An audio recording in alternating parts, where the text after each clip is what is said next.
আল্লাহর নবী বলেছেন, সংখ্যাগরিষ্ঠ মুসলিম এলাকায় যারা সংখ্যালঘু হবে তাদের প্রতি ভালো ব্যবহার করবে, ভালো আচরণ করবে। যদি আচরণটা খারাপ হয়ে যায়, সংখ্যালঘুদের উপরে যদি অত্যাচার করো, তাহলে আমি নবী মুহাম্মদ রাসূলুল্লাহ সাল্লাল্লাহু আলাইহি ওয়াসাল্লাম কিয়ামতের দিন আল্লাহর দরবারে মুসলমানদের বিরুদ্ধে সংখ্যালঘুদের পক্ষ সমর্থন করে রব্বুল আলামিনের দরবারে মামলা দায়ের করব। ধর্মনিরপেক্ষ রাষ্ট্র তো আমার বাড়ির কাছে ভারত। ধর্মনিরপেক্ষ মতবাদ দিয়ে সে দেশে কি বিভিন্ন ধর্মের মানুষের নিরাপত্তা দিতে পেরেছে, অধিকার দিতে পেরেছে? সুতরাং এই ধর্মনিরপেক্ষ এই কথাটা সম্পূর্ণভাবে মুসলমানদেরকে পরিত্যাগ করতে হবে, ধর্মের পক্ষে আসতে হবে। কোথায় আসতে হবে? কিন্তু বিজ্ঞজনেরা আমাদের দেশের খুব বেশি বুদ্ধি রাখেন। ওনারা বলেন কি, বুখারী শরীফের মধ্যে আছে ধর্মনিরপেক্ষতার কথা। কোথায়? কয় যে লাকুম দীনুকুম ওয়ালিয়া দীন। অনুসারীরা মনে করে মাশাআল্লাহ, আমাদের নেতারা তো বুখারীও পড়ে। বাঙ্গালরে হাইকোর্ট দেখাই দিল, কোরআন শরীফের আয়াত নিয়ে ঢুকাইল বুখারীর মধ্যে। ভাই, আমি আপনাকে প্রশ্ন করি, লাকুম দীনুকুম ওয়ালিয়া দীন এইটা দিয়ে কি ধর্মনিরপেক্ষতা বুঝায়? মূল বিষয়টা কি ছিল সেই বিষয়টিতে চলুন আমরা যাই। কাফেরেরা বলেছিল মুহাম্মদ সাল্লাল্লাহু আলাইহি ওয়াসাল্লাম, ধর্ম নিয়ে আমাদের মধ্যে যে কাশমাকাশ হচ্ছে, আমাদের মধ্যে যে একটা টানা পোড়েন হচ্ছে, আসুন আমরা একটা কথায় ঐক্যবদ্ধ হই। সেটা কি? আমরা যারা আছি ইসলাম মানি না, আমরা কিছুদিন আপনাদের মসজিদে গিয়া আল্লাহরে দুইটা সেজদা দিয়ে আসবো, আর আপনারা কিছুদিন আমাদের মন্দিরে আইসা আমাদের মূর্তিগুলারে একটু প্রণাম করে যাবেন। আসুন আমরা ধর্ম এভাবে 50-50 ভাগাভাগি করে নেই। এটা ছিল সূরা কাফিরুনের প্রেক্ষাপট নাজিলে। জবাবটা কি এলো? রাসূলুল্লাহ কোনো কথা বলতেন না যতক্ষণ জিবরাইল না বলতেন, আর জিবরাইল বলতেন না যতক্ষণ।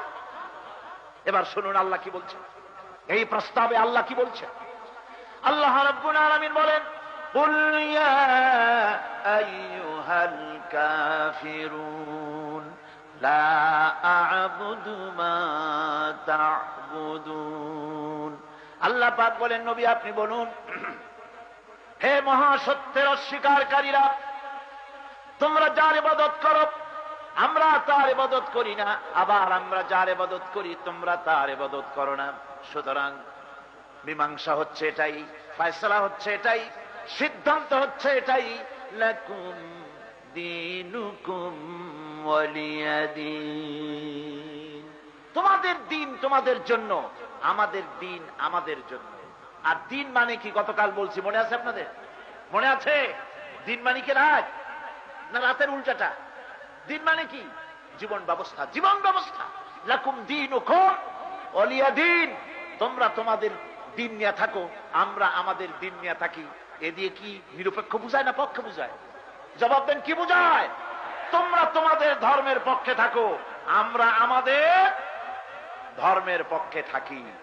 সুতরাং হিন্দু আপনি আপনার ধর্মের পক্ষে থাকুন, খ্রিস্টান আপনার ধর্মের পক্ষে থাকুন, ইহুদি আপনার ধর্মের পক্ষে থাকুন, বুদ্ধিস্ট আপনার ধর্মের পক্ষে থাকুন, শিখ আপনার ধর্মের পক্ষে থাকুন, মুসলমান তার দিন নিয়ে ইমান দিয়ে আপনার ধর্মের পক্ষে থাকুন।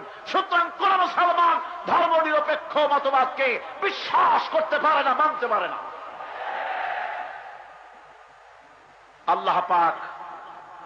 আল্লাহ পাক কোরআনে কারিমে পরিষ্কার করে বলে দিয়েছেন, ইন্না দীনা ইনদাল্লাহিল ইসলাম। ইসলাম হচ্ছে পূর্ণাঙ্গ জীবন ব্যবস্থা। সব এই কোরআনের মধ্যে আমি বলে দিয়েছি। কে বলে দিয়েছেন?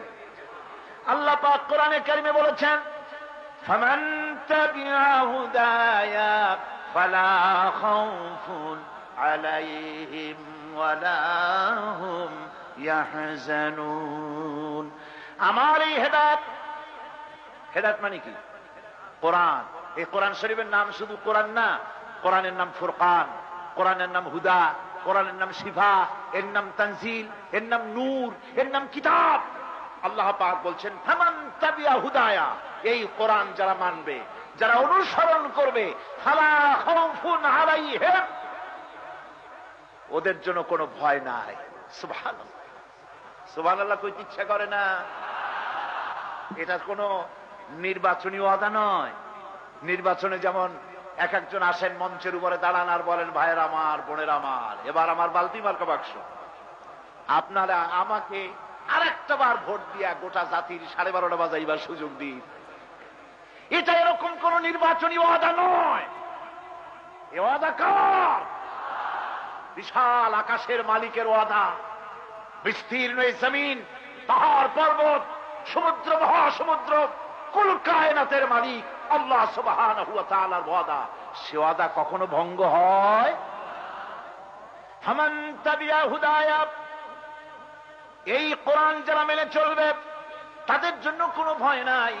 ওয়ালা হুম ইয়াহজানুন, তাদের জন্য কোনো চিন্তা নাই। কিসের ভয় নাই? কোরআনের আইন যারা মানবে, কোরআনের বিধান যারা মানবে, চুরির ভয়, ডাকাতির ভয়, জিনার ভয়, হত্যার ভয়, নারী নির্যাতনের ভয়, ধর্ষণের ভয়, কোনো ভয় থাকবে না। ওয়ালা হুম ইয়াহজানুন, আর কোনো চিন্তাও থাকবে না। কিসের চিন্তা থাকবে না? মানুষের মৌলিক অধিকার হলো খাদ্য, বস্ত্র, শিক্ষা, চিকিৎসা, বাসস্থান, মৌলিক অধিকার, ফান্ডামেন্টাল রাইটস। মানুষের মৌলিক অধিকারের গ্যারান্টি দেবে আল্লাহ পাক বলেন, কোরআন যদি মেনে চলো ভয় নাই, চিন্তা নাই, সুখী সমৃদ্ধশালী জীবন লাভ করবে। ইন্নাদ-দীন ইনদাল্লাহিল ইসলাম। এখানে আল্লাহ পাক সবকিছু বলে দিয়েছেন। আজ মৌলিক অধিকার পৃথিবীতে ক্ষুণ্ণ হচ্ছে সর্বত্র, গোটা বিশ্ব জুড়ে মানুষের মৌলিক অধিকার ক্ষুণ্ণ হচ্ছে, খর্ব হচ্ছে। এটা সত্য না মিথ্যা? সত্য না মিথ্যা?